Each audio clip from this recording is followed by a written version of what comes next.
नमस्ते विद्यार्थ्यांनो, मी देसाई टीचर माझ्या विज्ञान विषयाच्या मराठी शिक्षण मालिका या YouTube चॅनेलवर आपल्या सर्वांचे स्वागत करते. मी बनवलेला व्हिडिओ जर आपल्याला आवडला असेल तर नक्कीच लाईक आणि सबस्क्राईब करा. नमस्ते विद्यार्थ्यांनो, तर आता आपण इयत्ता 10वीच्या सायन्स भाग 1 मधील प्रकरण 3 धातू आणि अधातू या धड्याला सुरुवात करूया. या धड्याला सुरुवात करत असताना आपण धातू आणि अधातू यांचे भौतिक गुणधर्म पाहूया. तर धातूंना चकाकी असते. आता सोनं, चांदी, प्लॅटिनम असे धातू तुम्ही पाहिलं असाल तर यांना काय आहे? चकाकी आहे. पण अधातूंना मात्र चकाकी नसते. इथं उदाहरण तुम्ही चित्रामध्ये पाहू शकता. सल्फर, कार्बन किंवा ऑक्सिजन सारखा वायू असू देत. तर हे सर्व अधातूची उदाहरणे आहेत. मग यांना काय नाहीये? चकाकी नाही किंवा चकाकी नसते. धातूंमध्ये तन्यता गुणधर्म असतो. व तन्यता गुणधर्म म्हणजे काय? तर ते ताणता येतात, त्याच्यापासून तार काढता येते. आता इथं जे सोने आहे याच्या 1 ग्रॅम सोन्यापासून आपण 2 किलोमीटर लांब इतकी तार काढू शकतो. म्हणजे सर्वात तन्यशील धातू कोणता? तर तो म्हणजे सोने. या विरुद्ध अधातूमध्ये तन्यता हा गुणधर्म आढळत नाही. म्हणजे अधातूंपासून तार काढता येत नाही. उदाहरणार्थ कार्बन, सल्फर, ऑक्सिजन याची कधी तार काढता येईल का? तर नाही. नंतर आहे ते वर्धनीयता गुणधर्म. मग हे धातू जे आहेत हे वर्धनीय आहेत. मग वर्धनीय म्हणजे काय? तर यांच्यापासून पत्रा काढता येतो. पण अधातूपासून काय करता येत नाही? पत्रा काढता येत नाही, म्हणून ते वर्धनीय नसतात. नंतर आहे धातू उष्णतेचे उत्तम वाहक असतात. पण या विरुद्ध अधातू मात्र उष्णतेचे वाहक नसतात. धातू हे विद्युत वाहक असतात. म्हणजे सर्व धातूंमधून विद्युतधारा वाहू शकते. पण अधातू मात्र जे आहेत ते विद्युत दुर्वाहक असतात. म्हणजे याच्यातून विद्युतधारा वाहत नाही. मग विद्युतधारा वाहण्याचं कारण कोणतं तुम्हाला माहिती आहे का? तर विद्युतधारा वाहण्यामागचं कारण आहे म्हणजे मुक्त इलेक्ट्रॉन. याचा अर्थ धातूमध्ये मुक्त इलेक्ट्रॉन्स असतात, पण अधातूमध्ये मात्र मुक्त इलेक्ट्रॉन नसतात. धातूंचा अजून एक महत्वाचा गुणधर्म आहे नादमयता. म्हणजे धातूंना नादमयता असते. मग नादमयता म्हणजे काय?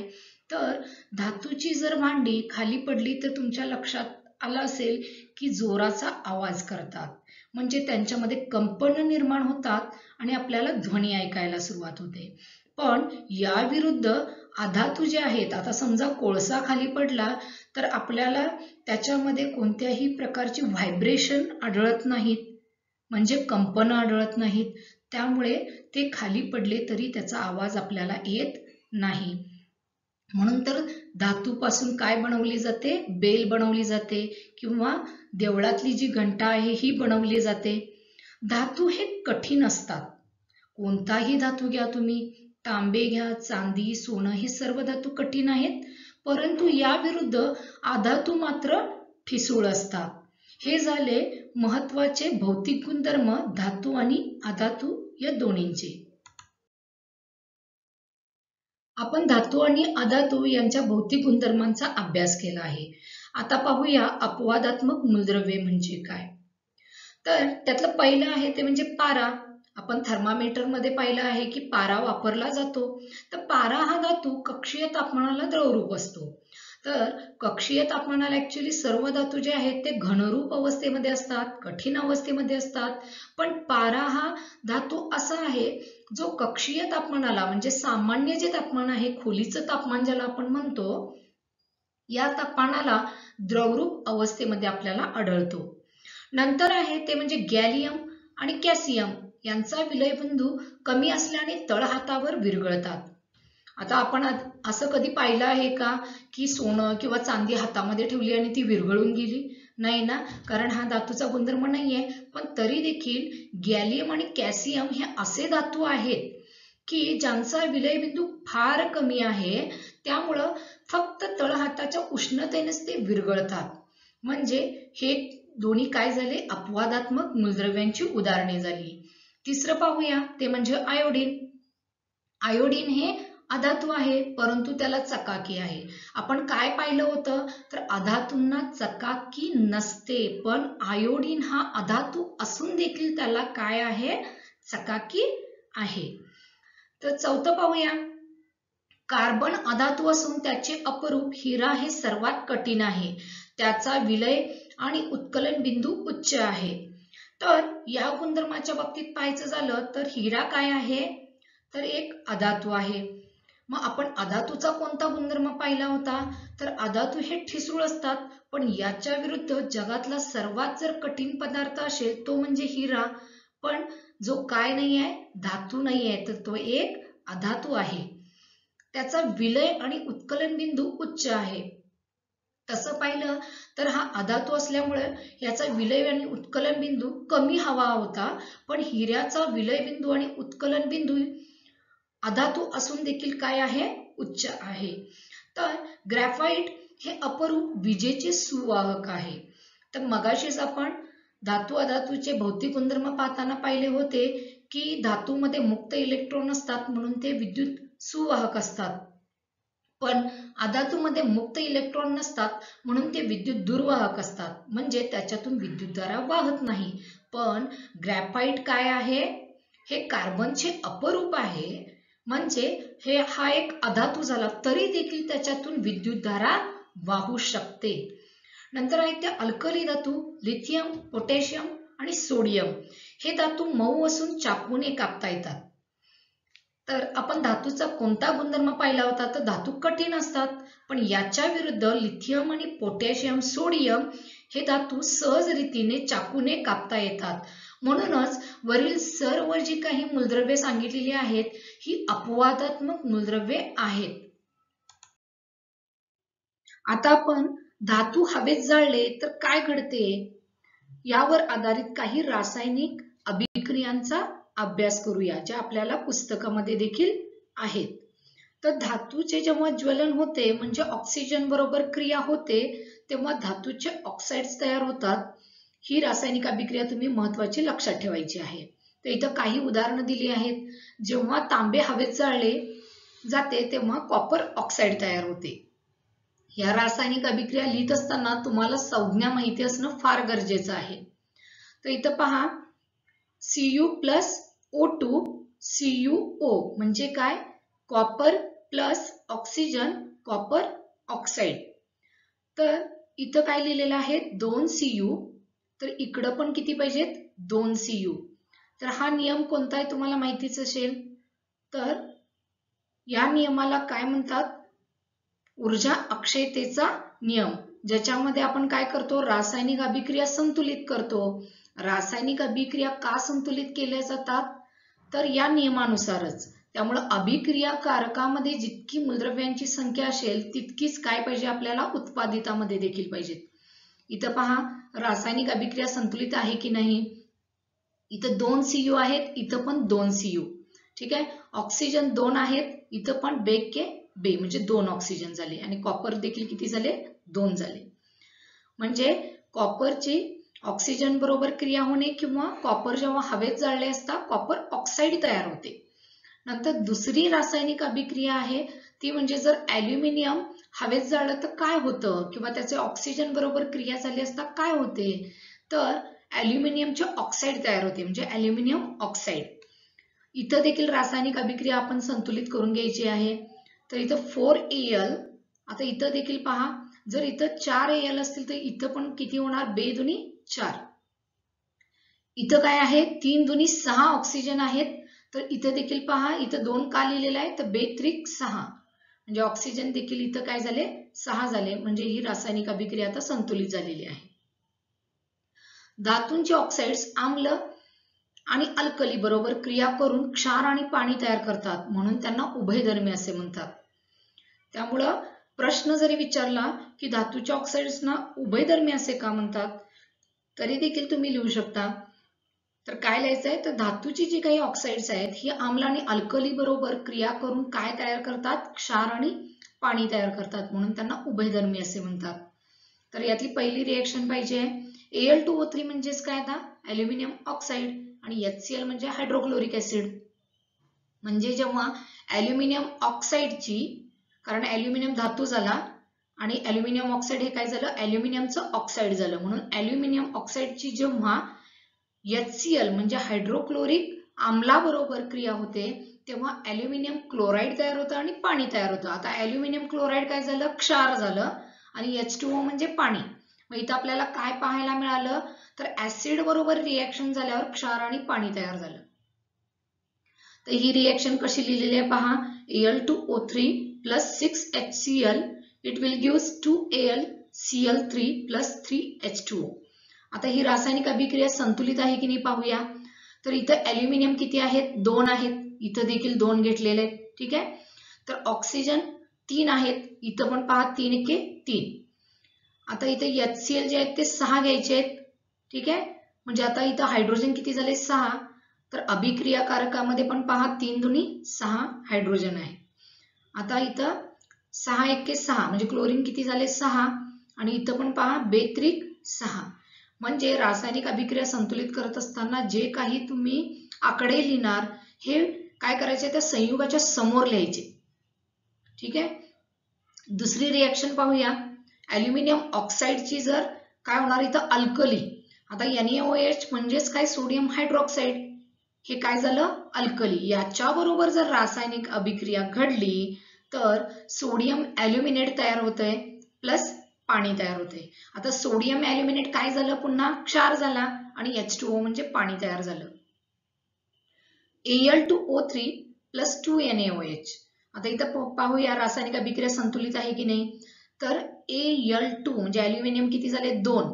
आता इथं देखील काय करायचं 2 आकडा घ्यायचा, म्हणजे ॲल्युमिनियम पहा बे एके बे म्हणजे इथं पण 2 झाले. इथं ऑक्सिजनची संख्या पाहूया ती आहे 3 आणि इथं बघा बे एके बे मग 3 आणि 2 किती झाले 5. म्हणजे उत्पादितामध्ये देखील आपल्याला किती ऑक्सिजन पाहिजेत 5, म्हणून इथं काय लिहायचं 2 बे दुनी 4 आणि हा एक ऑक्सिजन म्हणून किती झाले 5 ऑक्सिजन झाले. नंतर पहा हायड्रोजन बे के बे. ठीक आहे, आणि इथं पण हायड्रोजन किती आहे 2. म्हणजे ही रासायनिक अभिक्रिया काय झालेली आहे संतुलित झालेली आहे. आता धातूंचे ऑक्साईड जे आहेत ते पाण्यात विरघळले असता अल्कली तयार होतात, हे देखील आपण लक्षात ठेवायचं आहे. आता समजा इथं उदाहरण घेतलेलं आहे पहा, तर सोडियमचं ऑक्साईड. आता सोडियम धातू आहे, मग सोडियम ऑक्साईड जो आहे ते प्लस H2O काय तयार होते NaOH म्हणजे सोडियम हायड्रॉक्साईड. म्हणजे जेव्हा सोडियम ऑक्साईडची पाण्याबरोबर क्रिया घडते यावेळी सोडियम हायड्रॉक्साईडची निर्मिती होते. आता ही रासायनिक अभिक्रिया संतुलित आहे का, तर पहा सोडियम इथं 2 आहेत, म्हणजे इथं पण किती पाहिजे होते 2, म्हणून इथं आकडा कुठला घेतलेला आहे 2. नंतर पहा ऑक्सिजन इथं 1 आहे आणि इथं 1च आहे, म्हणजे 2 ऑक्सिजन आहेत. मग आता इथे हे आपण 2 लिहिलेलं आहे ते बे के बे म्हणजे 2 ऑक्सिजन झाले इथं पण. नंतर पाहूया हायड्रोजन किती आहेत 2 आणि इथं पण किती होणार 2, कारण बे के बे म्हणजे हायड्रोजन किती झाले 2. नंतर जर पोटॅशियम ऑक्साईड घेतलं आणि ते पाण्यामध्ये विरघळलं तर काय होतंय पोटॅशियम हायड्रॉक्साईडची निर्मिती होते. म्हणजे K2O जे आहे हे काय झालं पोटॅशियमचं हायड्रॉक्साईड प्लस H2O म्हणजे पाणी. जेव्हा पोटॅशियम हायड्रॉक्साईडची पाण्याबरोबर रासायनिक अभिक्रिया घडते यावेळी पोटॅशियम हायड्रॉक्साईड तयार होते, हे आपल्याला इथं समजतं. तर आता आपण काही प्रश्नांची उत्तरं शोधूया. पोटॅशियम आणि सोडियम धातू हवेत उघडे न ठेवता रॉकेलमध्ये का ठेवतात असा प्रश्न विचारला जातो. तर पोटॅशियम आणि सोडियम जे धातू आहेत हे जास्त क्रियाशील आहेत, त्यामुळे काय होतं तर ते हवेमध्ये जर उघडे ठेवले तर हवेतील ऑक्सिजन बरोबर क्रिया करून ते काय करतात पेट घेतात, पण रॉकेल बरोबर त्यांची क्रिया घडत नाही, म्हणून ते काय केले जातात रॉकेलमध्ये बुडवून ठेवले जातात. नंतर आहे मॅग्नेशियम ॲल्युमिनियम जस्त म्हणजे याला आपण झिंक असे म्हणतो, शिसे म्हणजे लीड या धातूंचे पृष्ठभाग ऑक्साईडच्या थरांनी का झाकून ठेवले जातात, कारण ऑक्साईडचा थर धातूच्या आणखी होणाऱ्या ऑक्सिडीकरणाला प्रतिबंध करतो आता लक्षात घ्या, जर मॅग्नेशियम, ॲल्युमिनियम, जस्त, शिसे हे धातू तसेच ठेवले तर काय होतं, तर त्यांच्या पृष्ठभागांचं ऑक्सिडायझेशन होतं, ऑक्सिडीकरण होतं. ठीक आहे, म्हणजे त्या धातूची झीज होणार. ठीक आहे, म्हणून काय केलं जातं, तर ह्या धातू जे आहेत मॅग्नेशियम, ॲल्युमिनियम, जस्त, शिसे यांच्या वरती ऑलरेडी काय करतात, ऑक्साईडचा थर देऊन टाकतात. त्यामुळं काय होतं, तर हवेशी आतील धातूचा काय येत नाही, संपर्क येत नाही, कारण मध्ये काय आहे, धातूचं ऑक्साईड आहे. त्यामुळं आणखी जे काही त्याचं ऑक्सिडीकरण होण्याची शक्यता असते त्या धातूंचं, ते होणं काय होतं, थांबतं. पुढचा प्रश्न आहे, एनोडायझिंग म्हणजे काय, तर ॲल्युमिनियमवर ऑक्साईडचा थर देतात, यालाच काय म्हटलं जातं, एनोडायझिंग असं म्हटलं जातं. आता आपण धातूंची पाण्याबरोबर क्रिया झाली असता काय घडते हे पाहूया. तर धातूंची जेव्हा पाण्याबरोबर अभिक्रिया घडते त्या सर्वप्रथम धातूचे ऑक्साइड्स आणि पाणी तयार होते आणि पुन्हा हे धातूंचे ऑक्साइड्स आणि पाणी यांच्यामध्ये क्रिया घडते आणि धातूंचे हायड्रॉक्साईड तयार होतात. ठीक आहे, तर याची काही उदाहरणं देखील पाहूया. पोटॅशियम आणि सोडियम धातू थंड पाण्याबरोबर शीघ्र क्रिया करतात, कारण आपण पाहिलं होतं की पोटॅशियम आणि सोडियम जे धातू आहेत हे काय आहेत, जास्त क्रियाशील धातूंची उदाहरणं आहेत. तर जेव्हा पोटॅशियमची आणि पाण्याची रासायनिक अभिक्रिया घडते तेव्हा काय तयार होतं, तर पोटॅशियम हायड्रॉक्साईड प्लस काय होणार, हायड्रोजन जो वायू आहे हा मुक्त होतो आणि उष्णता तयार होते. ठीक आहे, म्हणजे काय झालं, K plus H2O it gives KOH plus H2 plus उष्णता. आणि हे दोन जे लिहिलेले हे कशासाठी आहे अलीकडच्याकडे, तर ही रासायनिक अभिक्रिया संतुलित करण्यासाठी. ठीक आहे, कारण इथं पोटॅशियम 2 आहेत, इथं पण 2 आहेत, इथं बेदोनी 4 हायड्रोजन आहेत. ठीक आहे, इथले 2 हायड्रोजन आणि हे पुढचे 2 हायड्रोजन मिळून किती झाले, 4 हायड्रोजन झाले. ऑक्सिजन इथे बे 2 आहेत आणि इथं पण किती आहेत, 2 आहेत. ठीक आहे, आणि ही जी रासायनिक अभिक्रिया आहे ही कशी आहे, उष्मादायी आहे, म्हणजे याच्यातून काय होते, उष्णता ऊर्जा निर्माण होते. ठीक आहे, जर सोडियम आणि पाण्याची रासायनिक अभिक्रिया झाली तर काय घडेल, तर सोडियम हायड्रॉक्साईड, हायड्रोजन वायू आणि उष्णता मुक्त होईल. म्हणजे 2Na plus 2H2O it will gives 2NaOH plus H2 plus उष्णता. ठीक आहे, म्हणजे या रासायनिक अभिक्रियेमध्ये सुद्धा काय तयार झालं, तर इथं पहा सोडियम हायड्रॉक्साईड तयार झालं, हायड्रोजन वायू मुक्त झाला आणि उष्णता निर्माण झाली. ठीक आहे, हे झालं पोटॅशियम आणि सोडियम धातूच्या संदर्भात. चला तर पाहूया आता आपण कॅल्शियम बरोबर काय घडते. तर पाण्याबरोबर होणारी कॅल्शियमची क्रिया ही कशी आहे, कमी क्रियाशील आहे. त्यामुळं मुक्त होणारी ऊर्जा जी आहे ती हायड्रोजनला पेट घेण्यास पुरेशी नसते. आता इथं असं का लिहिलेलं आहे, तर तुम्हाला माहिती आहे की हायड्रोजन जो वायू आहे हा ज्वलनशील आहे, तो पेट घेतो. पण या रासायनिक अभिक्रियेमध्ये म्हणजे कुणाबरोबरच्या, तर कॅल्शियमची पाण्याबरोबर होणारी जी काही रासायनिक अभिक्रिया आहे याच्यामध्ये ही क्रिया जी आहे ही काय नाहीये, इतकी उष्णता निर्माण करत नाही की ज्यामुळे काय होईल, हायड्रोजन पेट घेऊ शकेल. त्यामुळे इथं हायड्रोजन पेट घेत नाही, कारण ह्या रासायनिक अभिक्रियेमध्ये तुम्ही पाहिला उष्णता निर्माण झाली, पण याच्यामध्ये इथं लिहिलेलं आहे का की उष्णता निर्माण झाली नाही. का लिहिलेलं नाहीये, कारण इथं काय सांगितले पहा, तर ही कमी क्रियाशील असल्याने मुक्त होणारी ऊर्जा काय होत नाही, हायड्रोजनला पेट घेण्यास पुरेशी नसते. तर आपण रासायनिक समीकरण पाहूया. Calcium plus 2H2O Ca plus 2H2O it gives calcium hydroxide. आता इथे काय लिहायचं, CaOH चा ट्वाइस. ठीक आहे, प्लस H2. आता H2 काय झाला, हा वायू झाला, त्यामुळे हा मुक्त होतो. नंतर आहे ती मॅग्नेशियमची गरम पाण्याबरोबर क्रिया. म्हणजे मॅग्नेशियम हे थंड पाण्याबरोबर क्रिया करत नाही, म्हणून इथं काय लिहिलेलं आहे, मॅग्नेशियमची गरम पाण्याबरोबर क्रिया. मग जेव्हा मॅग्नेशियमची अशा गरम पाण्याबरोबर क्रिया होते तेव्हा मॅग्नेशियम हायड्रॉक्साईड निर्माण होते आणि हायड्रोजन वायू मुक्त होतो. म्हणून काय लिहिलेलं आहे पहा, Mg+2H2O it gives magnesium dihydroxide plus H2 gas get released. म्हणजे इथं लक्षात ठेवायचं आहे मॅग्नेशियमची गरम पाण्याबरोबर क्रिया झाली असता मॅग्नेशियम हायड्रॉक्साईड तयार होते आणि हायड्रोजन वायू जो आहे तो काय होतो, मुक्त होतो. म्हणजे तुमच्या लक्षात आलं असेल की जेव्हा धातूंची पाण्याबरोबर क्रिया होते तेव्हा हायड्रोजन जो वायू आहे हा मुक्त होतो. आता आपण पाहूया ॲल्युमिनियम आणि लोखंड यांची पाण्याबरोबर क्रिया झाली असता काय घडते. कारण याआधी आपण काय पाहिलं तर पोटॅशियमची क्रिया घडल्यानंतर काय होतं किंवा सोडियम धातूची पाण्याबरोबर क्रिया घडली असता काय घडते हे आपण पाहिलं. तर आता आपण काय पाहूया तर ॲल्युमिनियम आणि लोखंड यांची पाण्याबरोबरची क्रिया. तर पहिली रिएक्शन आहे ॲल्युमिनियमची.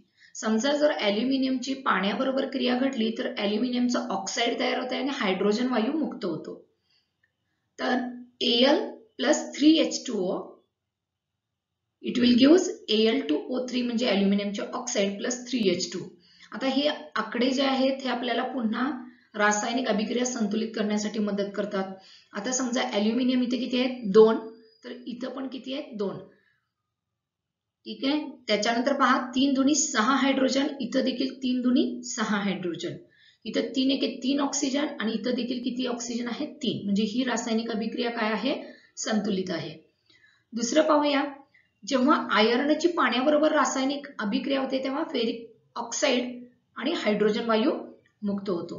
आता इथं पाहायचं आहे 3 काय घेतलेत, आयर्न घेतलेले आहेत म्हणजे लोखंड, तर इथं देखील किती आहे 3. आता इथं पहा 4 दुनी 8 काय झाले, हायड्रोजन झाले. इथं देखील काय करायचं 4 आकडा लिहायचा म्हणजे 4 दुनी 8 हायड्रोजन होतील. आता इथं पहा 4 एके 4 म्हणजे ऑक्सिजन किती आहेत 4, म्हणून इथं देखील किती आहेत 4. ठीक आहे. या पद्धतीने ही देखील रासायनिक अभिक्रिया काय झाली, संतुलित झाली. पण इथं आपल्याला काय पाहायला मिळालं तर ॲल्युमिनियम आणि लोखंडाची जेव्हा पाण्याबरोबर अभिक्रिया होते तेव्हा हायड्रोजन वायू हा मुक्त होतो. आता जेव्हा धातू आम्लाबरोबर क्रिया करतात तेव्हा काय घडते तर जेव्हा धातू आम्लाबरोबर, पण कोणत्या, सौम्य आम्लाबरोबर म्हणजे ज्याच्यामध्ये हायड्रोजनची संहती काय आहे, कमी आहे, अशा आम्लाबरोबर रासायनिक अभिक्रिया घडते त्यावेळी क्षार आणि हायड्रोजन वायू जो आहे तो मुक्त होतो. म्हणजे क्षाराची निर्मिती होते आणि हायड्रोजन वायू मुक्त होतो. आता आपण पुस्तकातला अजून एक छोटासा पण महत्वाचा भाग पाहूया. तर आम्लराज. तर आम्लराज म्हणजे नक्की काय आहे, ज्याला काय म्हणतात लॅटिन रॉयल वॉटर असे देखील म्हणतात. तर तीव्र हायड्रोक्लोरिक आम्ल म्हणजे HCl आणि तीव्र नायट्रिक आम्ल ज्याला HNO3 असे म्हणतात, यांचे अनुक्रमे 3:1 या प्रमाणात बनवलेल्या मिश्रणाला आम्लराज असे म्हणतात. म्हणजे काय करायचं, जर 3 भाग HCl चा घेतलेला असेल तर 1 भाग कशाचा घ्यायचा, नायट्रिक अम्लाचा घ्यायचा आहे म्हणजे HNO3 चा घ्यायचा आहे. आणि जेव्हा असं आपण प्रमाण घेतो तेव्हा निर्माण होणारं जे काही मिश्रण आहे याला आम्लराज असे म्हणतात. तर याला आम्लराज असे का म्हणतात तर लक्षात घ्या, आपण काय म्हणतो सोने हे कमी क्रियाशील आहे, पण या आम्लराज मध्ये सोने काय होते, विरघळते, म्हणून याला काय म्हटलेलं आहे, आम्लराज किंवा रॉयल वॉटर असं म्हटलं जातं. जास्त क्रियाशील धातू त्यांच्या संयुगाच्या द्रावणातून त्यांच्यापेक्षा कमी क्रियाशील धातूंना विस्थापित करतात. तर हे वाक्य महत्वाचं आहे कारण परीक्षेला यावरून बरेचसे प्रश्न विचारले जातात.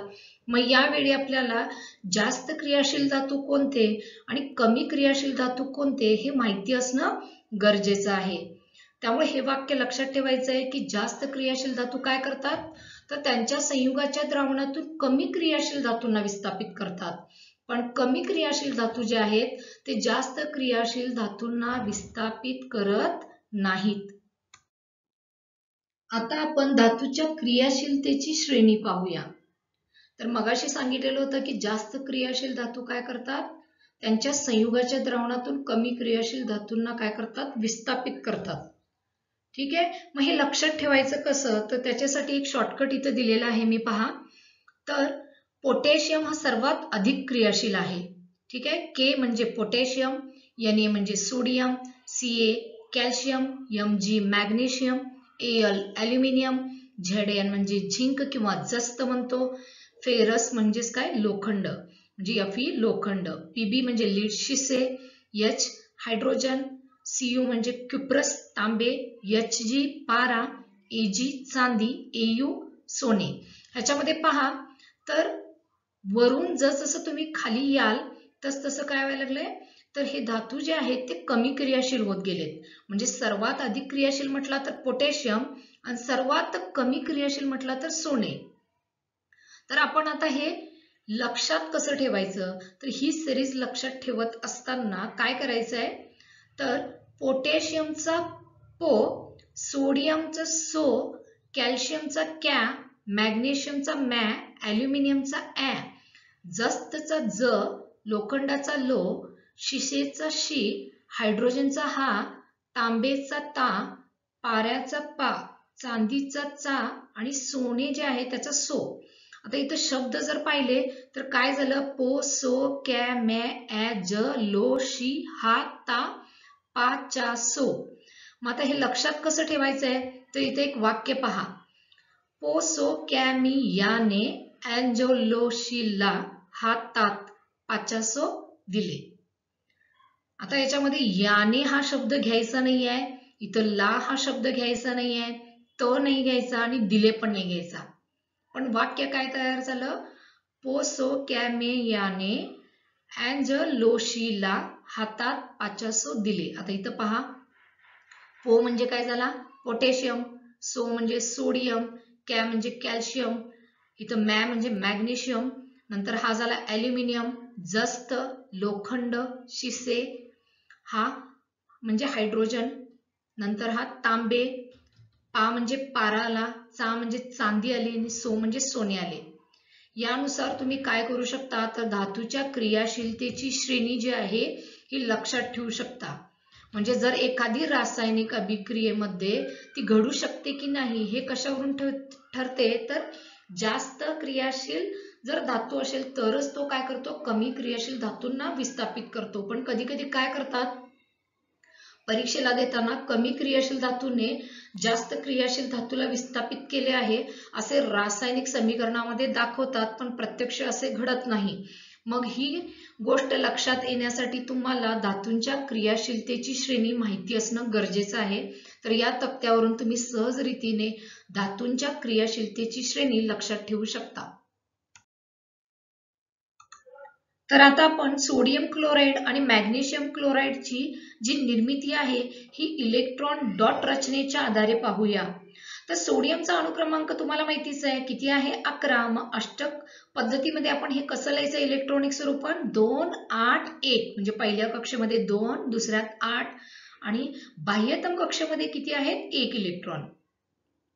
त्याच्या विरुद्ध क्लोरीनचं पहा क्लोरीनचा अणुक्रमांक आहे 17. मग ते कसं लिहिणार आपण 2 8 7 म्हणजे बाह्यतम कक्षेमध्ये किती इलेक्ट्रॉन झाले 7. आता जर सोडियमला अष्टक पूर्ण करायचं असेल तर हा बाह्यतम कक्षेतील 1 इलेक्ट्रॉन देऊन टाकला पाहिजे आणि जर क्लोरीनला अष्टक पूर्ण करायचं असेल तर काय करतो तो सोडियम कडून 1 इलेक्ट्रॉन घेतो आणि आपले अष्टक पूर्ण करतो. म्हणून काय होतं तर सोडियम जो आहे तो 1 इलेक्ट्रॉन दिल्यामुळे धन बनतो. ठीक आहे म्हणजे त्याला आपण कॅटायन असं म्हणू शकतो. आणि क्लोरीन जो आहे तो 1 इलेक्ट्रॉन घेतो सोडियम कडून म्हणून तो काय म्हणतो ऋण, ज्याला काय म्हणतो आपण ऍनायन असं म्हणतो. मग हे इलेक्ट्रॉन डॉट रचनेच्या आधारात कसं दाखवायचं आहे तर बघा इथं सोडियमच्या भोवती काय घेतलेलं आहे एक डॉट घेण्यामागचं कारण काय आहे तर बाह्यतम कक्षेमध्ये एकच इलेक्ट्रॉन आहे म्हणून इथं फक्त एकच डॉट घेतलेला आहे. प्लस क्लोरीन जो आहे त्याच्या बाह्यतम कक्षेमध्ये किती इलेक्ट्रॉन आहेत 7. मग ते क्रॉसच्या स्वरूपात घेतलेले आहेत बघा 1 2 3 4 5 6 7. मग जेव्हा सोडियम क्लोराईडची निर्मिती होते यावेळी काय होतं तर सोडियम जो आहे तो आपला 1 इलेक्ट्रॉन कुणाला देऊन टाकतो तर क्लोरीनला आणि सोडियम क्लोराईडची निर्मिती होते. म्हणून इलेक्ट्रॉन डॉट रचनेच्या आधारे आपण कसं दाखवू शकतो तर हा सोडियमने 1 इलेक्ट्रॉन दिलेला आहे आणि तो कुठे गेलेला आहे पहा इथं तर क्लोरीनच्या बाह्यतम कक्षेमध्ये 7 जे आहेत ते इलेक्ट्रॉन दाखवायचे क्रॉसनं 1 2 3 4 5, 6 आणि 7 आणि हा जो डॉट आहे हा इलेक्ट्रॉन कुठला तर सोडियम कडून घेतलेला इलेक्ट्रॉन. ठीक आहे, तर अशा पद्धतीने काय होते सोडियम क्लोराईडची निर्मिती होते. तेच जर मॅग्नेशियम क्लोराईडची निर्मिती पाहिजे असेल तर काय होईल तर मॅग्नेशियमचा अणुक्रमांक आहे 12 म्हणजे अष्टक स्वरूपामध्ये जर इलेक्ट्रॉन स्वरूपात मांडायचं असेल तर कसं लिहिणार तुम्ही 2, 8, 2 म्हणजे बाह्यतम कक्षेमध्ये किती इलेक्ट्रॉन 2 आणि क्लोरीनच्या बाबतीत पाहायचं झालं तर अणुक्रमांक आहे 17 म्हणजे 2, 8, 7. आता तुम्ही इथं पाहाल तर क्लोरीनला गरज आहे फक्त एकाच इलेक्ट्रॉनची पण मॅग्नेशियम किती देत आहे 2 इलेक्ट्रॉन. मग इथं आणखी एका क्लोरीनची गरज पडते कारण हा एक क्लोरीन यातला फक्त काय करतो एकच इलेक्ट्रॉन घेतो आणि मग मॅग्नेशियमचा जो उरलेला दुसरा इलेक्ट्रॉन आहे हा घेण्यासाठी आणखी एका क्लोरीनची गरज पडते. ठीक आहे, इथं मॅग्नेशियमनं काय केला 2 इलेक्ट्रॉन दिला म्हणून इथं काय लिहिलेलं आहे बघा मॅग्नेशियम 2+ कारण त्यानं किती इलेक्ट्रॉन दिलेले आहेत 2 दिलेले आहेत आणि तो काय बनतो धन बनतो. याच्या विरुद्ध काय होतं क्लोरीन काय करतो इलेक्ट्रॉन घेतो आणि ऋण बनतो. ठीक आहे, तर इथं पहा मॅग्नेशियमच्या बाह्यतम कक्षेतील 2 इलेक्ट्रॉन डॉट रचनेने दाखवलेले आहेत प्लस क्लोरीनचे आता आपल्याला किती अणू घ्यावे लागतील 2. असं का करावं लागतंय कारण मॅग्नेशियम हा 2 इलेक्ट्रॉन देतो आणि हे जर दोन्ही इलेक्ट्रॉन घ्यायचे असतील तर क्लोरीनची संख्या देखील किती पाहिजेत 2 कारण एका क्लोरीनची कॅपॅसिटी किती आहे फक्त एकच इलेक्ट्रॉन घेण्याची. ठीक आहे, म्हणून इथं काय दाखवलेले आहेत 2 क्लोरीन दाखवलेले आहेत आणि याच्या भोवती 7 क्रॉस आहेत याच्या भोवती पण 7 क्रॉस. मग 7 क्रॉस का दाखवलेले आहेत कारण याच्या बाह्यतम कक्षेमध्ये 7 इलेक्ट्रॉन आहेत. ठीक आहे, नंतर काय तयार होतं तर मॅग्नेशियम क्लोराईड म्हणजे बघा इथे Mg2+ लिहिलेलं आहे 2+ असं का लिहिलेलं आहे कारण मॅग्नेशियमनं इलेक्ट्रॉन किती दिलेले आहेत तर 2 दिलेले आहेत आणि इथं क्लोरीन पण इथं खाली बघा 2 लिहिलेले आहेत कारण काय झालं एका मॅग्नेशियमनं दिलेले 2 इलेक्ट्रॉन घेण्यासाठी 2 क्लोरीनची गरज असते आणि इथं आता काय केलेलं आहे तर 7 जे क्रॉस आहेत हे कुणाचे झाले तर क्लोरीनचे इलेक्ट्रॉन झाले आणि हा जो डॉट आहे हा म्हणजे मॅग्नेशियम कडून घेतलेला इलेक्ट्रॉन. तर अशा पद्धतीनं आपण इलेक्ट्रॉन डॉट रचनेच्या आधारे सोडियम क्लोराईडची निर्मिती कशी होते आणि मॅग्नेशियम क्लोराईडची निर्मिती कशी होते हे समजून घेऊ शकतो. तर आता आपण काही आयनिक संयुगाचे गुणधर्म पाहूया. तर आयनिक संयुग म्हणजे काय तर ज्याच्यामध्ये आयनिक बंध असतो किंवा द्रावण स्वरूपामध्ये असताना काय होतात तर ते आयनांची निर्मिती करतात. ठीक आहे, तर त्याचे काही भौतिक गुणधर्म पाहूया. तर काही आयनिक संयुगे ही कठीण व घनरूप असतात. ठीक आहे, यांच्यातील धन आणि ऋण आयन्स मध्ये जास्त आकर्षण असते. आता मगाशी तुम्ही सोडियम क्लोराईडचा अभ्यास केलेला होता किंवा मॅग्नेशियम क्लोराईडचा अभ्यास केलेला होता तर ही देखील आयनिक संयुग आहेत. त्याच्यामध्ये एक जण काय करतो इलेक्ट्रॉन देतो आणि धन बनतो तर दुसरा इलेक्ट्रॉन घेतो आणि ऋण बनतो. ठीक आहे, म्हणजे एक कॅटायन होतो तो दुसरा ऍनायन होतो, एक धन असतो तर दुसरा ऋण असतो, ह्यालाच आपण आयनिक संयुग असं म्हणतो. तर यातलं काही जे आयनिक संयुगे आहेत ही कशी आहेत कठीण आणि घनरूप आहेत. हा त्याचा झाला भौतिक स्वरूपातील गुणधर्म. यांच्यातील धन आणि ऋण आयन्स मध्ये जास्त आकर्षण असते कारण एक धन आहे तर दुसरा ऋण आहे त्यामुळे आकर्षण बल जे आहे ते अधिक असते. ही संयुगे ठिसूळ असतात. ठीक आहे, आणि दाब दिल्यानंतर तुकडे होतात. जर मिठाच्या खड्याचं जरी उदाहरण घेतलं तर ते देखील ठिसूळ आहे, तुम्हाला माहिती आहे मोठं मीठ. ठीक आहे, त्याच्यावरती जर दाब दिला तर त्याचे काय होतात तर तुकडे बनतात. ठीक आहे, नंतर दुसरं पहा द्रवणांक आणि उत्कलन बिंदू. तर याचा उच्च द्रवणांक आणि उत्कलन बिंदू देखील उच्च असतो. ठीक आहे, असं असण्यामागचं कारण काय आहे तर यांच्यामध्ये जे काही धन आणि ऋण आयन्स आहेत याच्यामध्ये आकर्षणाचं बल काय आहे जास्त आहे त्यामुळे यांचा उच्च द्रवणांक आणि उत्कलन बिंदू असतो. विद्राव्यता, विद्राव्यता म्हणजे विरघळण्याची कॅपॅसिटी म्हणू शकतो आपण. तर ही पाण्यामध्ये विरघळतात. म्हणजे जी काही आयनिक संयुग आहेत आता मीठ तुम्ही पाहिलं असेल तर पाण्यामध्ये सहज विरघळते की नाही पण रॉकेल आणि पेट्रोल मध्ये मीठ विरघळतं का? तर नाही. म्हणून याचा काय आहे आयनिक संयुगांचा गुणधर्म? तर ते पाण्यामध्ये विरघळतात, पण रॉकेल आणि पेट्रोल मध्ये विरघळत नाहीत. नंतरच आहे ते म्हणजे विद्युत वाहकता. तर यांच्या द्रावणातून विद्युतधारा वाहते. म्हणजे मिठातून काय होत नाही, विद्युतधारा वाहत नाही. पण जेव्हा आपण त्याचे द्रावण बनवितो, म्हणजे पाण्यामध्ये मीठ विरघळते, कारण मीठ काय आहे, आयनिक संयुग आहे, ते पाण्यामध्ये विरघळल्यानंतर Na+ आणि Cl- अशा आयनची निर्मिती होते. मग धन आणि ऋण झाल्यानंतर काय होईल, तर जेव्हा विद्युतधारा आपण त्याच्यातून चालू करू तेव्हा हे धन आणि ऋण आयन काय करतात, ही विद्युतधारा वाहून नेण्यासाठी मदत करतात. म्हणून काय म्हटलेलं आहे, तर आयनिक संयुगांच्या द्रावणातून विद्युतधारा वाहते. आता या धड्यामध्ये आपण धातूंचे भौतिक गुणधर्म पाहिले किंवा त्याच्या आम्लाबरोबर, अल्कली बरोबर किंवा पाण्याबरोबर कोणती क्रिया घडते हे देखील पाहिले. मग पण हे धातू जे आहे हे निसर्गामध्ये आढळतात कुठं किंवा कुठं सापडतात? तर पृथ्वीच्या भूकवचामध्ये नैसर्गिकरित्या आढळणारी मूलद्रव्ये किंवा संयुगांनाच आपण काय म्हणतो, खनिज असं म्हणतो. म्हणजे पृथ्वीच्या भूकवचामध्ये आपल्याला मूलद्रव्ये मुक्त स्वरूपामध्ये असू देत किंवा संयुग स्वरूपामध्ये असू देत, ती सापडतात, त्याला खनिज असं म्हणतात. ठीक आहे. तर ज्या खनिजापासून आपण फायदेशीररित्या धातूचे निष्कर्षण करतो त्या खनिजाला काय म्हणतात, धातुक असं म्हणतात. तर निसर्गामध्ये अशी काही संयुग जे आहेत, ठीक आहे, किंवा खनिजे जी आहेत ही आपल्याला अशी आढळतात की ज्याच्यापासून आपण धातूंची निर्मिती करू शकतो किंवा धातूंचे निष्कर्षण करू शकतो. त्या खनिजांना आपण काय म्हणायचं आहे, धातुक असं म्हणायचं आहे. तर हे धातुकांचे निष्कर्षण कसे केले जाते किंवा ही जी खनिजे आहेत, धातुक आहेत, यांच्यापासून आपण धातूंची निर्मिती कशी करू शकतो हे आपण आता पाहायचं आहे. तर क्रियाशीलतेच्या श्रेणीच्या तळाशी असणारे धातू कमी क्रियाशील असल्यामुळे ते मुक्त स्थितीत आढळतात. तर आपण पाहिलंच आहे की धातूंची जर क्रियाशीलतेची श्रेणी पाहिली असता सर्वात तळाला चांदी आणि सोनं हे धातू आपल्याला पाहायला मिळतात.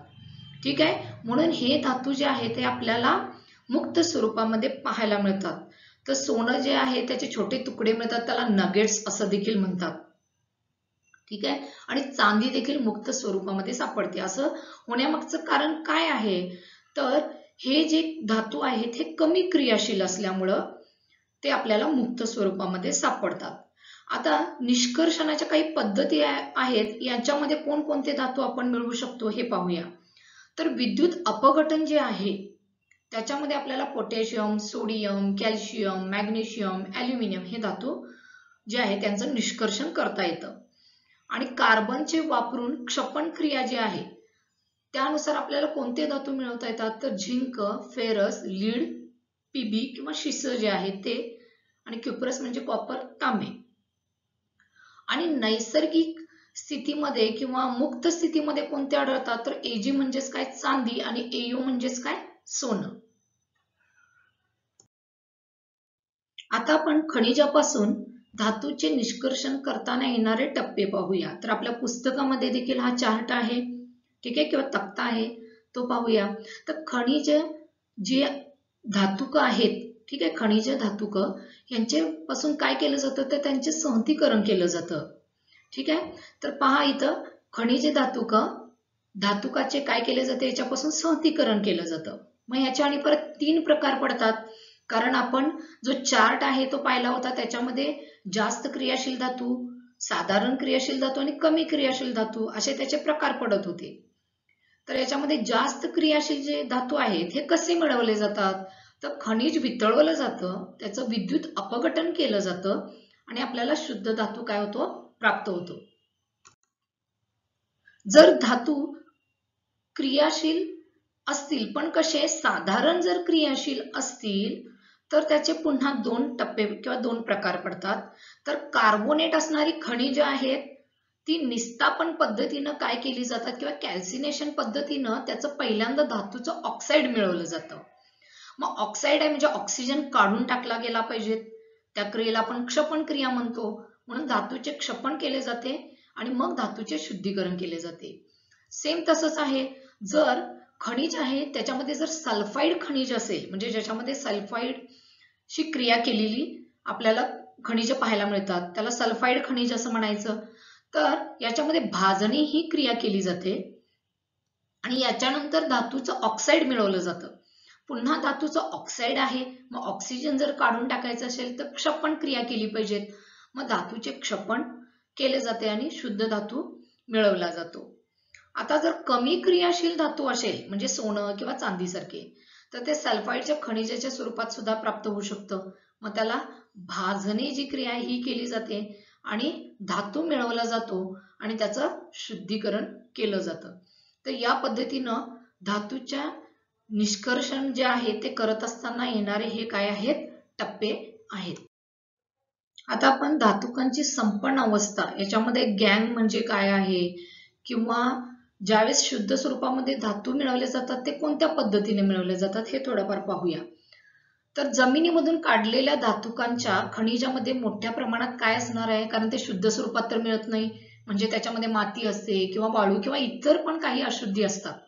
ठीक आहे, मग हे जे काय अशुद्ध पदार्थ आहे यांना गँग असं म्हणतात. इथं आपल्याला व्याख्या मिळाली. तर जमिनीमधून काढलेल्या धातुकाच्या खनिजामध्ये मोठ्या प्रमाणात माती, वाळू इत्यादी अशुद्ध पदार्थ असतात, त्यांना गँग असं म्हणतात. आता गँग व धातुके काढून टाकण्याची प्रक्रिया ही कशी असते, तर ती भौतिक किंवा रासायनिक गुणधर्म यातील फरकावरती अवलंबून असते. म्हणजे जे धातुक आहे आणि गँग आहे याच्यामध्ये भौतिक जे काही त्यांचे प्रकार पडतात किंवा रासायनिक काही गुणधर्म असतात, याच्यातला फरक जो आहे याच्यावरती त्यांची जे काही निष्कर्षण आहे हे अवलंबून असते. आता इथं आपण काही धातुक पाहूया. तर हे पहिलं जे आहे हे काय आहे, तांब्याचं धातुक आहे. ठीक आहे, म्हणजे तांब्याचं खनिज आहे, ज्याला आपण कॉपर पायराइट असं देखील म्हणू शकतो. हे दुसरं जे आहे, म्हणजे आता हे पहिल्यापासून आपल्याला काय मिळतं, तर कॉपर किंवा तांबे जे आहे ते निसर्गामध्ये असं मिळतं आणि याच्यावरती प्रक्रिया केल्यानंतर मग आपल्याला तांबे प्राप्त होते. हे दुसरं जे आहे ते हेमेटाइट आहे, ह्याच्यापासून लोखंड मिळवलं जातं. हे तिसरं जे आहे हे बॉक्साईड आहे आणि ह्याच्यापासून आपण ॲल्युमिनियमची भांडी जी आहे, डबे घरी असणारे किंवा भांडी जी आहेत ही ह्या खनिजापासून मिळवली जातात. तर आपण आता पाहूया की कमी क्रियाशील श्रेणीतील धातूंचे निष्कर्षण कसे करतात. याचं उदाहरण जे आहे ते म्हणजे पारा. तर धातू कमी क्रियाशील असल्यास ते खूपच अक्रियाशील असतात, म्हणजे जास्त काही क्रिया करून कुठली संयोग वगैरे जास्त किचकट पद्धतीची बनवली जात नाहीत. तर या धातूंच्या ऑक्साईड्सना काय करतात, उष्णता दिली जाते आणि उष्णता दिल्यानंतर त्याचे क्षपण केले जातं. तर क्षपण का केलं जातं, कारण धातूचं काय आहे, हे ऑक्साईड आहे आणि ऑक्साईड काढून टाकणे किंवा ऑक्सिजन जो आहे तो काढून टाकणे म्हणजेच क्षपण क्रिया. उदाहरणार्थ पहा, सिन्नाबार म्हणजे जे HgS पाऱ्याचं सल्फाईड आहे. ठीक आहे, हे एक पाऱ्याचे धातुक आहे. त्याला हवेत उष्णता दिली असता पहिल्यांदा काय तयार होतं, मर्क्युरिक ऑक्साईड तयार होतं आणि त्याला पुन्हा जर उष्णता दिली तर त्याचं काय होतं, क्षपण होतं आणि आपल्याला जो पारा आहे, जो आपण थर्मामीटर मध्ये वापरतो, तो मिळतो. आता रासायनिक अभिक्रिया पाहूया. HgS म्हणजे काय, सिन्नाबार. ठीक आहे, तर हा ऑक्सिजनच्या सानिध्यामध्ये त्याला काय केलं, त्याचं ज्वलन केलं तर काय मिळालं. आता पहा, उष्णता दिल्यानंतर HgO म्हणजे पाऱ्याचं ऑक्साईड मिळालं. ठीक आहे, प्लस सल्फर ऑक्साईड हा जो गॅस, G फॉर गॅस, ठीक आहे, तो वायू तयार होतो. तर पुन्हा काय करायचं, हा जो HgO मिळाला, ठीक आहे, किंवा मर्क्युरिक ऑक्साईड मिळालं, ह्याला पुन्हा उष्णता द्यायची, कारण आता इथं ऑक्सिजन आहे म्हणजे याचं क्षपण केलं पाहिजे, ऑक्सिजन काढून टाकला पाहिजेत. मग याला उष्णता दिल्यानंतर आपल्याला जो पारा आहे हा मिळतो आणि ऑक्सिजन जो आहे तो मुक्त होतो. आता याचप्रमाणे काय आहे, तांबे जे आहे ते कॉपर सल्फाईडच्या स्वरूपामध्ये मिळतं, म्हणजे या स्वरूपामध्ये ते निसर्गामध्ये उपलब्ध असतं. तर या धातुकाला फक्त हवेत उष्णता देऊन आपल्याला काय मिळतो, तर तांबे जे आहे हे मूलद्रव्य मिळतं.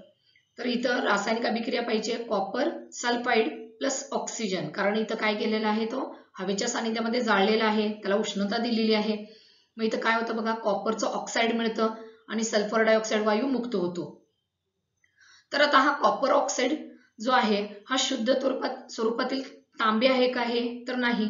तर काय करायचं, पुन्हा ह्याचं क्षपण केलं पाहिजेत. म्हणून काय केलं जातं पहा, तर कॉपर ऑक्साईड जे आहे आणि हे पहिलाचं जे काही कॉपर सल्फाईड आहे यांना पुन्हा उष्णता दिली जाते. त्यावेळी आपल्याला काय मिळतं, तर कॉपर मिळतं आणि सल्फर डायऑक्साईड जो वायू आहे हा मुक्त होतो. आता मगाशी आपण धातूच्या निष्कर्षण पद्धतीमध्ये भाजणे, निस्तापन किंवा क्षपण या 3 रासायनिक अभिक्रिया पाहिल्या होत्या. ठीक आहे, तर आता त्यांचा अर्थ देखील समजावून घेऊया. साधारण क्रियाशील श्रेणीतील धातूचे निष्कर्षण करताना या पद्धती वापरल्या जातात. आता भाजणे जी पद्धत आहे, तर भाजणीची व्याख्या कशी करायची पहा, तर सल्फाईड धातुकाला म्हणजे जी धातुक सल्फाईडच्या स्वरूपात सापडतात त्यांना हवेमध्ये जास्त उष्णता देऊन त्यांचे ऑक्साईडमध्ये रूपांतर करतात. या क्रियेला भाजणे असे म्हणतात. आता लक्षात घ्यायचं, इथं एक डार्क शब्द लिहिलाय बघा, हवेमध्ये जास्त उष्णता देऊन, म्हणजे जास्त हवेचा उपयोग करायचा आणि जास्त उष्णता द्यायची आहे. ठीक आहे, तर इथे एक रासायनिक अभिक्रिया, जर समजा झिंकचं सल्फाईड असेल आणि ऑक्सिजनच्या सानिध्यामध्ये त्याला आपण काय केलं, तर उष्णता दिली, तर काय तयार होतं, झिंकचं ऑक्साईड तयार होतं आणि सल्फर डायऑक्साईड वायू मुक्त होतो. म्हणून इथं रासायनिक अभिक्रिया काय लिहिलेली आहे, 2ZnS + 3O2, उष्णता दिल्यानंतर पहा 2ZnO + 2SO2, म्हणजे झिंक सल्फाईड जेव्हा ऑक्सिजन बरोबर क्रिया करते तेव्हा झिंक ऑक्साईड तयार होते आणि सल्फर डायऑक्साईड वायू मुक्त होतो. नंतर दुसरी आहे ती म्हणजे निस्तापन क्रिया. तर निस्तापन क्रियेची व्याख्या कशी करता येईल, तर कार्बोनेटच्या धातुकाला, इथं लक्षात आलं, भाजणे ही सल्फाईडच्या धातुकाला आणि निस्तापन अभिक्रियेमध्ये कार्बोनेटच्या धातुकाला मर्यादित हवेत जास्त उष्णता देऊन, आता इथं शब्द महत्वाचा आहे, मर्यादित हवेमध्ये, म्हणजे जास्त प्रमाणामध्ये हवा वापरायची नाहीये, तर मर्यादित हवेत जास्त उष्णता देऊन त्यांचे ऑक्साईडमध्ये रूपांतर करतात. या क्रियेला निस्तापन असे म्हणतात. तर ह्या दोन्ही रासायनिक अभिक्रिया म्हणजे भाजणे आणि निस्तापन जी क्रिया आहे यातला फरक स्पष्ट करा असं देखील विचारलं जातं. त्यावेळी तुम्ही लिहू शकता, तर भाजणेमध्ये सल्फाईड जी धातुक आहेत यांच्यासाठी ही क्रिया वापरली जाते. निस्तापन क्रिया जी कार्बोनेटच्या धातुकांसाठी वापरली जाते. याच्यामध्ये हवेमध्ये जास्त उष्णता दिली जाते आणि निस्तापन क्रियेमध्ये मर्यादित हवेमध्ये जास्त उष्णता दिली जाते. ठीक आहे, तर याच्या निस्तापन अभिक्रियेतले आपण रासायनिक समीकरण पाहूया. तर झिंक कार्बोनेटला जर उष्णता दिली तर झिंक ऑक्साईड आणि कार्बन डायऑक्साईड वायू जो आहे तो मुक्त होतो आणि आपल्याला झिंक ऑक्साईड जे आहे ते मिळतं. तिसरी अभिक्रिया ती म्हणजे क्षपण. तर ऑक्सिजन काढून टाकणे आणि हायड्रोजन घेणे याला आपण काय म्हणतो, क्षपण असे म्हणतो. तर आता इथं पण लक्षात येईल तुम्हाला, तर झिंक ऑक्साईड जे आहे याचं क्षपण केल्यानंतरच आम्हाला प्युअर झिंक जो आहे तो प्राप्त होतो. म्हणजे ऑक्सिजन काढून टाकणे आणि हायड्रोजन घेणे याला क्षपण म्हणायचं, आणि याच्या विरुद्ध तुम्ही काय म्हणू शकता, ऑक्सिजन घेणे आणि जर हायड्रोजन काढून टाकणे असं असेल तर आपण त्याला ऑक्सिडेशन असं म्हणतो. तर काही धातू मिळवण्यासाठी कार्बनचा क्षपणक म्हणून उपयोग केला जातो, हे आपण लक्षात घ्यायचं आहे. तर इथं रासायनिक अभिक्रिया पाहूया. तर झिंक ऑक्साईड जे आहे त्याचं कार्बनच्या सानिध्यामध्ये जर क्षपण केलं तर आपल्याला प्युअर झिंक जो आहे तो मिळतो आणि कार्बन मोनॉक्साईड जो वायू आहे हा मुक्त होतो. नंतर पाहिजे दुसरी रासायनिक अभिक्रिया, तर मॅंगनीज ऑक्साईड जे आहे आणि ॲल्युमिनियम यांची जर रासायनिक अभिक्रिया झाली तर मॅंगनीज जे आहे आपल्याला मिळतं आणि ॲल्युमिनियमचं ऑक्साईड मिळतं. ठीक आहे, आता आपण औष्णिक क्रिया म्हणजे काय हे पाहूया. तर या क्रियेमध्ये नक्की काय केलं जातं, तर ॲल्युमिनियमची आयर्न ऑक्साईड बरोबर होणाऱ्या क्रियेचा उपयोग करून रेल्वेचे रूळ किंवा यंत्रांचे तुटलेले जे काही भाग आहेत हे जोडले जातात. या क्रियेलाच काय म्हणतात, औष्णिक क्रिया असे म्हणतात. लक्षात घ्यायचं आहे, ॲल्युमिनियमची, ठीक आहे, आयर्न ऑक्साईड बरोबर जी काही क्रिया घडते ह्याच रासायनिक क्रियेचा उपयोग करून काय केलं जातं, तर रेल्वेचे रूळ असू देत किंवा यंत्राचे तुटलेले भाग जे आहेत हे जोडण्यासाठी याचा उपयोग केला जातो. यालाच औष्णिक क्रिया असे म्हणतात. तर ही रासायनिक अभिक्रिया घडते कशी, तर इथं पहा आयर्न ऑक्साईड आहे Fe2O3 प्लस 2Al. आता इथं 2 काय घेतलेलं आहे तुम्हाला समजलंच असेल. तर जेव्हा ह्या आयर्न ऑक्साईडची किंवा फेरस ऑक्साईडची ॲल्युमिनियम बरोबर क्रिया होते तेव्हा काय तयार होतं, तर फेरस किंवा आयर्न म्हणजे लोखंड तयार होतं आणि ॲल्युमिनियमचं ऑक्साईड देखील तयार होतं. आणि ह्याच क्रियेचा उपयोग रेल्वेचे रूळ आणि यंत्राचे तुटलेले भाग जोडण्यासाठी केला जातो. आता ही रासायनिक अभिक्रिया संतुलित आहे की नाही पाहूया. तर इथं Fe चे किती अणू आहेत, 2, आणि इथं देखील बघा, तर इथं देखील आहेत 2. ठीक आहे, इथं ऑक्सिजन आहेत 3, इथं देखील ऑक्सिजन किती आहेत, 3. ॲल्युमिनियम इथं 2 आहेत आणि इथं देखील किती आहेत, ॲल्युमिनियम 2. म्हणजे हे रासायनिक जे समीकरण आहे हे काय झालेलं आहे, संतुलित आहे. आता आपण या धड्यातील आणखीन एक महत्वाचा भाग जो आहे धातूचे शुद्धीकरण तो पाहूया. म्हणजे त्याला रिफायनिंग ऑफ मेटल्स असं देखील म्हटलं जातं. तर ही पद्धत कोणती आहे, तर ती म्हणजे विद्युत पृथक्करण शुद्धीकरण. म्हणजे विद्युत धारा जी आहे, ठीक आहे, म्हणजे इलेक्ट्रिक करंट जो आहे याच्या साहाय्यानं आपण अशुद्ध धातूपासून शुद्ध धातू मिळवू शकतो. म्हणून अशुद्ध धातू जे आहेत त्याच्यापासून शुद्ध धातू मिळवण्याची एक महत्वाची आणि सर्वश्रुत पद्धत कोणती आहे, तर ती म्हणजे विद्युत पृथक्करण शुद्धीकरण. याची आकृती देखील परीक्षेच्या दृष्टीने महत्वाची आहे. तर इथं पाहू शकता तुम्ही, जर ऋण टोक जोडलेला जो भाग आहे त्याला कॅथोड म्हणतात, धन टोक जो भाग जोडलेला आहे त्याला ॲनोड असं म्हणतात. ठीक आहे, तर ही प्रोसेस नक्की कशी होते किंवा ही क्रिया कशी घडवली जाते हे देखील पाहूया. तर याच्यामध्ये आपण बघितलेलं आहे, तर कॉपर सल्फेटचे इथं काय गेलेलं आहे, आम्लयुक्त द्रावण जे आहे ते घेतलेलं आहे. आणि ही पूर्ण ज्यावेळी क्रिया घडते म्हणजे विद्युतधारा जेव्हा या द्रावणातून सोडली जाते तेव्हा आपल्याला शुद्ध स्वरूपाचे तांबे प्राप्त होते. आणि याच वेळी अशुद्ध पदार्थ जो आहे तो ॲनोडच्या खाली इथं पाहायला मिळेल तुम्हाला, हा जमा होतो, याला ॲनोड मळी असे म्हणतात. तर आता आपण ही जी प्रोसेस आहे याचा अभ्यास करूया. तर विद्युत पृथक्करण शुद्धीकरण, आता पहा, तांबे, जस्त, टीन, निकेल, चांदी, सोने इत्यादी अनेक धातू विद्युत पृथक्करण शुद्धीकरण पद्धतीने त्याचं काय केलं जातं, शुद्ध धातू प्राप्त केला जातो. या क्रियेमध्ये ॲनोड म्हणजे धनटोक, ठीक आहे, म्हणून अशुद्ध धातूची काय केली जाते, जाड पट्टी जोडली जाते. तर कॅथोड ऋण म्हणून शुद्ध धातूची पातळ पट्टी वापरतात. म्हणजे इथं आता तुमच्या लक्षात आलं असेल, तर काय केलेलं आहे, जो अशुद्ध धातू आहे त्याची जाड पट्टी कुठं वापरलेली आहे, इथं ॲनोडकडे वापरलेली आहे. आणि कॅथोड जो आहे याच्याकडे काय केलेली आहे, शुद्ध धातूची पातळ जी पट्टी आहे ही वापरलेली आहे. तसेच धातूच्या क्षारांचे द्रावण विद्युत द्रावण म्हणून वापरतात. आता इथं आकृतीमध्ये दाखवलेलंच आहे, या पद्धतीनं काय केली जाते, उपकरणांची मांडणी केली जाते. विद्युत द्रावणातून विद्युत प्रवाह चालू केल्यास ॲनोड मधील, आता आपण पाहिलं तर ॲनोडच्या बाजूला काय जोडलेलं होतं, तर जाड धातूची, अशुद्ध असणाऱ्या धातूची काय केलेली होती, पट्टी जोडली होती. तर ॲनोड मधील शुद्ध धातू विद्युत द्रावणात काय होतो, विरघळतो. आणि मग तो द्रावणातील तो शुद्ध धातू कॅथोड वरती काय होतो, जमा होतो.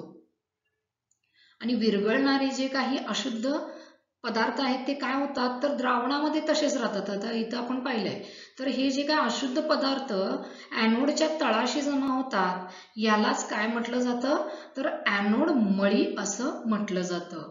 म्हणजे लक्षात घ्यायचंय, तांबे, जस्त, टीन, निकेल आणि चांदी, सोने यासारखे धातू कोणत्या पद्धतीने मिळवले जातात, तर ते म्हणजे विद्युत पृथक्करण शुद्धीकरण जी काही पद्धत आहे या पद्धतीने ते मिळवले जातात. आता आपण काही प्रश्नांची उत्तरे शोधूया. इथं दिलेलं आहे पहा, शास्त्रीय कारणे द्या. तर इथं 3 महत्वाचे प्रश्न आहेत. तर चांदी काळी का पडते, किंवा तांबे हिरवट रंगाचे का बनते, किंवा लोखंडी वस्तू का गंजतात. तर चला आपण या प्रश्नांची उत्तरं शोधूया. तर चांदीची काय होते, तर हवेतील गंधकाशी म्हणजे सल्फरशी, ठीक आहे, तर क्रिया घडते आणि सिल्वर सल्फाइड तयार होते. आणि हे जे काही सिल्वर सल्फाइड आहे हे काळ्या रंगाचे असते. म्हणून चांदी कशी बनते, तर ती काळ्या रंगाची होते. ठीक आहे, म्हणजे काय होतंय, तर चांदीची हवेतील गंधकाशी किंवा सल्फरशी क्रिया होते आणि सिल्वर सल्फाइड तयार होते. आणि जो हा थर बनतो हा काळपट रंगाचा असल्यामुळे चांदी काळी पडते. नंतरचा प्रश्न आहे तो म्हणजे तांबे हिरवट रंगाचे का म्हणते. तर तुम्ही बऱ्याच वेळा पाहिलं असेल तर तांब्याच्या ज्या काही वस्तू आहेत, घागरी असू देत किंवा देवाची भांडी असू देत, ती बराच काळ जर तशीच ठेवली गेली तर त्याच्यावरती हिरवट रंगाचा जो रंग आहे तो आपल्याला पाहायला मिळतो. तर हा असं का होतं, तर हवेतील ओलसर कार्बन डायऑक्साईड जे आहे त्याच्याबरोबर कॉपरची क्रिया म्हणजे तांब्याची क्रिया घडते. यामुळे हिरवट रंगाचं कॉपर कार्बोनेट तयार होतं. लक्षात घ्यायचं इथं कॉपर जे आहे त्याची कुणाबरोबर क्रिया होते तर कार्बन डायऑक्साईड बरोबर क्रिया होते आणि कॉपर कार्बोनेट बनतं. आणि हे कॉपर कार्बोनेट जे आहे ते हिरव्या रंगाचं असतं, म्हणून आपल्याला तांब्यावरती हिरवट रंग पाहायला मिळतो. पुढचा प्रश्न आहे ते म्हणजे लोखंड का गंजतं. तर लोखंडाची काय होतं तर हवेतील आर्द्रतेबरोबर काय होते, जास्त काळ जर ते उघडं ठेवलं तर त्याची क्रिया होते आणि इथं लोखंड जे आहे ते काय होतं, आर्द्रतेमुळं त्याचं ऑक्सिडेशन होतं आणि लोखंड गंजायला सुरुवात होते. आणि जे फेरस ऑक्साईड आहे, आयर्न ऑक्साईड जे आहे त्याचा रंग कोणता असतो तर तो तपकिरी असतो. म्हणून आपल्याला गंजलेल्या लोखंडाचा रंग हा तपकिरी पाहायला मिळतो. मग हे जे काही गंजणं आहे लोखंडाचं हे टाळण्यासाठी काय केलं जातं किंवा गंजण्यासाठी प्रतिबंध कशा पद्धतीनं करता येतो. तर रंग लावणे, ग्रीस लावणे, गॅल्व्हनायझिंग आहे, क्रोम प्लेटिंग आहे किंवा त्याला मिश्र धातू असे म्हणतात. तर या पद्धतीनं देखील काय केलं जातं तर गंजण्यासाठी प्रतिबंध करता येतो. आता यातली नवीन क्रिया पाहायला कोणती मिळाली तर ती म्हणजे गॅल्व्हनायझिंग. मग हे गॅल्व्हनायझिंग म्हणजे काय आहे तर स्टील आणि लोखंडावरती जस्ताचा म्हणजे झिंकचा जाड थर दिला जातो, यालाच काय म्हणतात तर गॅल्व्हनायझिंग असं म्हणतात. लक्षात घ्यायचं आहे, स्टील असू देत किंवा लोखंड असू देत याच्यावरती जस्ताचा म्हणजे झिंकचा जाड थर दिला जातो, यालाच काय म्हटलं जातं तर गॅल्व्हनायझिंग असं म्हटलं जातं. आता आपण या धड्यातील शेवटचा भाग पाहूया, तो म्हणजे मिश्र धातू. तर मिश्र धातू म्हणजे नक्की काय तर दोन किंवा अधिक धातूंच्या एकजिनसी मिश्रणाला, हा शब्द महत्वाचा आहे, एकजिनसी. ठीक आहे, तर दोन किंवा अनेक धातूंच्या एकजिनसी मिश्रणाला मिश्र धातू असे म्हणतात. आता इथं काही उदाहरणं देखील आपण पाहू शकतो. तर ब्रास जे आहे हे कशापासून बनवलं जातं तर तांबे आणि जस्त. तुम्हाला माहिती असेल पितळेची भांडे आपण घरी पाहतो, इथं पण दिलेलं आहे पहा. तर हे कशापासून बनवलं जातं तर तांबे आणि जस्त यांच्या मिश्रणापासून ब्रास म्हणजेच पितळ बनवलं जातं. नंतर आहे ते ब्रॉन्झ. ब्रॉन्झची मेडल तुम्ही पाहिलं असाल तर ती कशापासून बनवली जातात तर तांबे आणि कथील जे आहे यांच्या मिश्रणापासून ब्रॉन्झ बनवलं जातं. इथं देखील एक ब्रॉन्झ हे काळपट रंगाचं जे दिसायला लागलंय ही ब्रॉन्झची वस्तू आहे. ठीक आहे, तर ब्रॉन्झ मध्ये या काय आहे तर तांबे आणि कथील ह्या दोहोंच्या मिश्रणापासून ब्रॉन्झ बनवलं जातं. आता सोल्डर जे आहे हे सोल्डर म्हणजे काय तर तुम्ही बऱ्याच वेळा पाहिलं असाल तर इलेक्ट्रिक वस्तू ज्या आहेत त्यातल्या वायरी जोडण्यासाठी अशी एक तार वापरली जाते. ठीक आहे, आणि ही तार पटकन विरघळते सुद्धा किंवा वितळते सुद्धा. तर ही कशापासून बनवली जाते तर शिसे जे आहे लीड पीबी म्हणतो आपण त्याला, ते आणि कथील यांच्या मिश्रणापासून सोल्डर बनवले जाते. आणि जे स्टेनलेस स्टील आपण स्वयंपाकघरात पाहतो, स्टेनलेस स्टीलची भांडी असतात तर ती कशापासून बनवली जातात तर निकेल आणि क्रोमियम जे आहे यांच्या मिश्रणापासून स्टेनलेस स्टील बनवलं जातं. घरामध्ये आपण अशा बऱ्याच वस्तू पाहतो स्टेनलेस स्टीलच्या, तर ह्या निकेल आणि क्रोमियम पासून बनवल्या जातात. तर याच्यामध्ये अजून एक आहे तर आपण पाहतो सोनं जे आहे हे शुद्ध स्वरूपामध्ये असताना फार मऊ असतं. त्यामुळे काय होतं तर त्याच्यापासून ज्या काही म्हणजे वस्तू बनवल्या जातात म्हणजे दागिने बनवले जातात कलाकुसरीनुसार. ठीक आहे, तर ते बनवले गेल्यानंतर त्यांचा आकार जो आहे तो शुद्ध स्वरूपातील सोने मऊ असल्याने व्यवस्थित राहत नाही, म्हणजे आकार लगेच खराब होतो. त्यामुळे काय केलं जातं तर शुद्ध सोन्यापासून सोन्याचे जे काही दागिने आहेत ते डायरेक्ट न बनवता त्याच्यामध्ये थोड्या प्रमाणामध्ये तांबे किंवा चांदी मिसळली जाते आणि त्याच्यानंतर मग सोन्याचे दागिने बनवले जातात.